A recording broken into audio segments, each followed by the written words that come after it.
Alhamdulillah, alhamdulillahilladzi faddalana bi syahri Rajab wa huwa alladzi istafa nabiyyana Muhammadan sallallahu alaihi wasallam al-mujtaba al-muayyad. Allahumma fasholli wa sallim wa barik wa tarham wa tahannan ala man yurja syafa'atuhu yaumal ma'ad.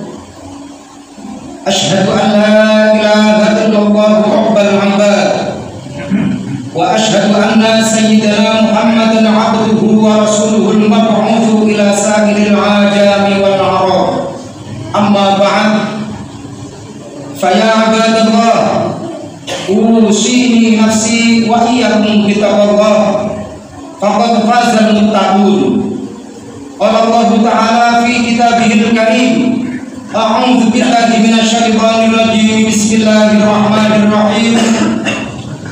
Subhanalladzi asra bi 'abdihi lailan minal masjidil haram ilal masjidil aqsal alladzi barakna hawlahu linuriyahu min ayatina innahu huwas samiul basir. Al-ayat. Pada kesempatan khutbah Jumat hari ini dengan tema keutamaan dan makna serta rahasia di bulan Rajab. Ma'asyiral muslimin rahimakumullah, puji syukur kehadirat Allah Subhanahu wa taala. Pada hari ini Jumat, menurut hitungan pada hari ini kita masuk di tanggal 17 Rajab 1443 Hijriah. Akan tetapi menurut Ru'yatul Hilal, Jumat kali ini kita masuk di tanggal 16 Rajab 1443 Hijriah. Jamaah salat Jumat rahimakumullah, perlu kita syukuri karena bulan Rajab bulan yang mulia. Kata Rajab berasal dari kata tarjib yang bermakna agung dan mulia. Allah Subhanahu wa taala memberikan keistimewaan terhadap Rajab di antara bulan-bulan lain yang juga menyandang predikat mulia, yaitu bulan Muharram, Dzulhijjah, Dzulqa'dah, dan Rajab.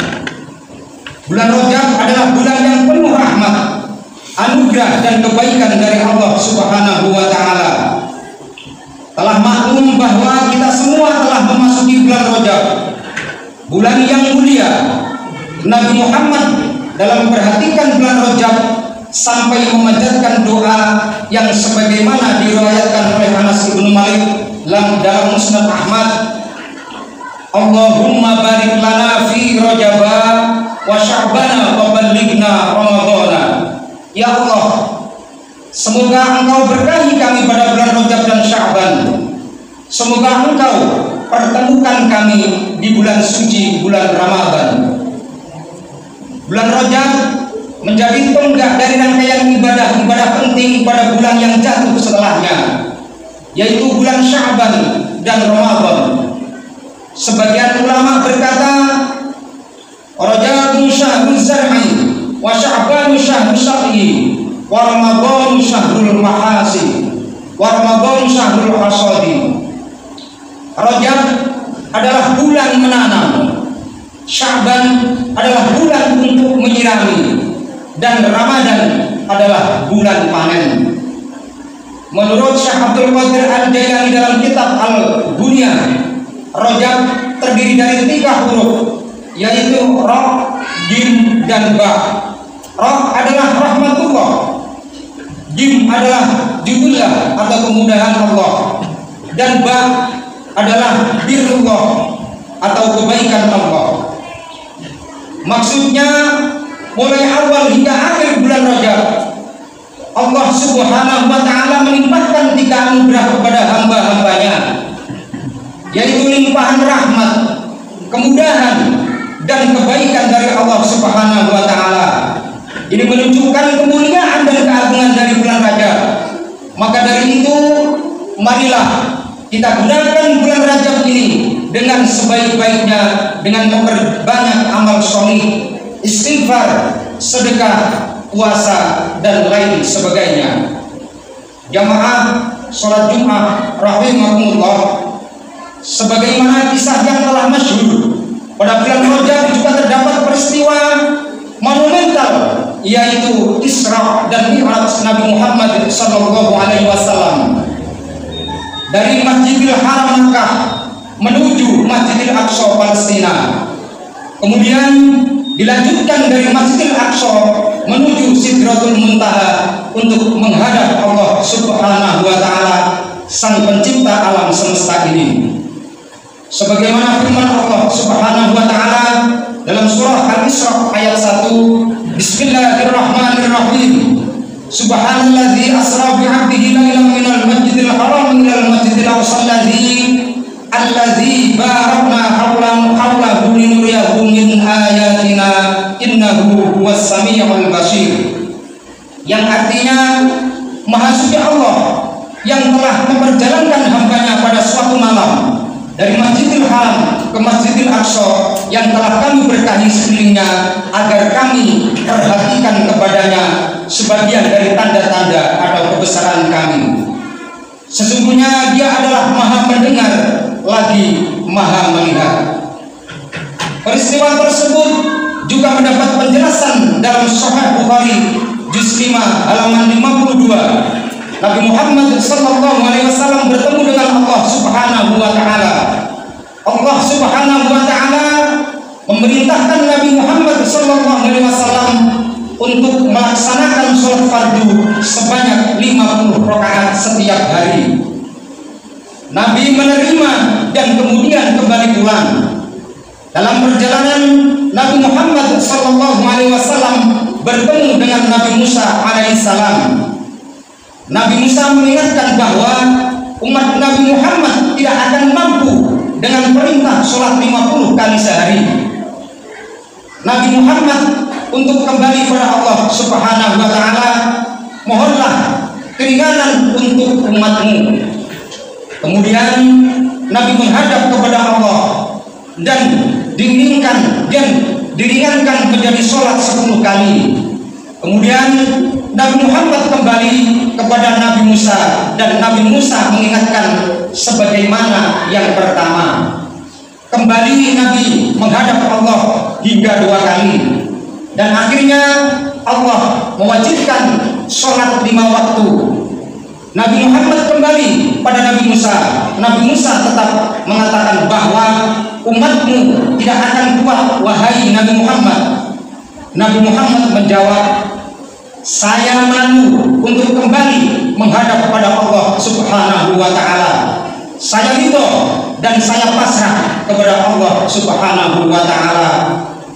Jamaah sholat Jumat rahimakumullah, berikut beberapa kisah yang dapat kita petik dari cerita Isra dan Mi'raj tersebut. Yaitu yang pertama, Isra dan Mi'raj adalah perkara yang hak karena sahih atau sangat jelas disebutkan dalam Al-Quran, sebuah kejadian yang pasti terjadi, pasti benar, tak ada keraguan sama sekali, meskipun akal manusia tak dapat menjangkau.